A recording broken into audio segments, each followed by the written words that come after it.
Avropa İttifaqının Ermənistandakı missiyası son aylarda Azərbaycanla həmsərhəd ərazilərdə müşahidələrini intensivləşdirib. Monitoring qrupunun üzvləri son olaraq Qubadlı rayonu ilə həmsərhəd əraziyə gələrək binokulla müşahidə aparıblar. 2023-cü ildə yaradılan missiyanın mandatı 2027-ci il fevralın 19-una kimi uzadılıb. Fəaliyyətdə olduğu müddətdə əsas məqsədi regionda təhlükəsizliyə təminat vermək olsa da, bu illər ərzində tam əksinin şahidi olmuşuq. Azərbaycan rəsmiləri dəfələrlə bildiriblər ki, missiyanın fəaliyyəti Bakı ilə koordinasiya olunmayıb. Belə bir qurumun regionda real sülh və təhlükəsizliyə töhfə verməsi sual altındadır. Ekspertlər deyirlər ki, əsasən binokul diplomatiyasının davamında Ermənistan sərhəddə təxribatlar törədir. Avropa İttifaqının dırnaqarası olaraq mülki missiyasının Azərbaycan və Ermənistan şərti həmsərhəd ərazilərdə məhz Ermənistan tərəfindən aktivliyini artırması elə hesab edirəm ki, növbəti riyakar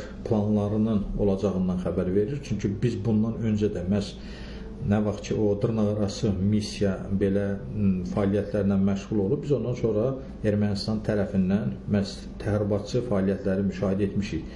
Artıq uzun müddət keçməsinə baxmayaraq, məhz o dırnaqarası olaraq mülki missiyanın sülhün əldə olunması üçün hər hansısa bir addım attığını biz müşahidə etmədik. Avropa İttifaqı müxtəlif regionlarda bir sıra müşahidə missiyaları həyata keçirib. Adətən bu təşkilat münaqişə sonrası və ya gərginlik olan bölgələrdə yerləşdirilir. Onların əsas məqsədi güya vəziyyəti izləmək, hesabatlar hazırlamaq və münaqişənin qarşısını almağa töhfə verməkdir. Avropa İttifaqının müşahidəçilərinin fəaliyyət göstərdiyi bir neçə regiona diqqət yetirək. Həmin bölgələrdən biri Gürcüstandır. 2008-ci ildə Rusiya-Gürcüstan münaqişəsindən sonra Avropa İttifaqı ölkədə müşahidə missiyası yaradıb. Bu missiya artıq 17 ildir ki, ərazidə fəaliyyət göstərir. Həmçinin Kosova 1999-cu ildə NATO-nun hərbi müdaxiləsi nəticəsində Serbiyadan ayrıldıqdan sonra eyni mənzərənin şahidi olduq. 2008-ci ildə Avropa İttifaqı burada da müşahidə qrupu yaratdı.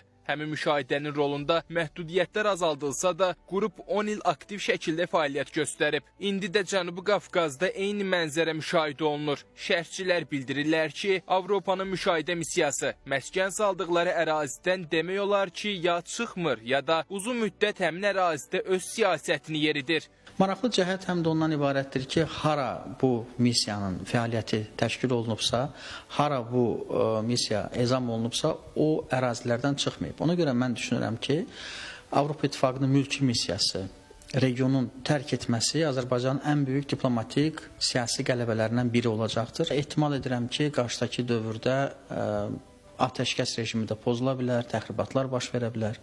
Çünki bu missiya birbaşa olaraq Brüsselin maraqlarını bölgədə təmin eləmək istəyir. Analitiklərin fikrincə, Ermənistandakı müşahidə missiyasının intensiv addımları gələcəkdə sərhəddə növbəti təxribat əməllərinə səbəb ola bilər. Rəsmi Bakı bu missiyanın fəaliyyətini diqqətlə izləyir və mümkün təsirlərini qiymətləndirir. Baş verəcək hər hansısa prosesə görə isə İrəvan və onun havadarları məsuliyyət daşıyacaq.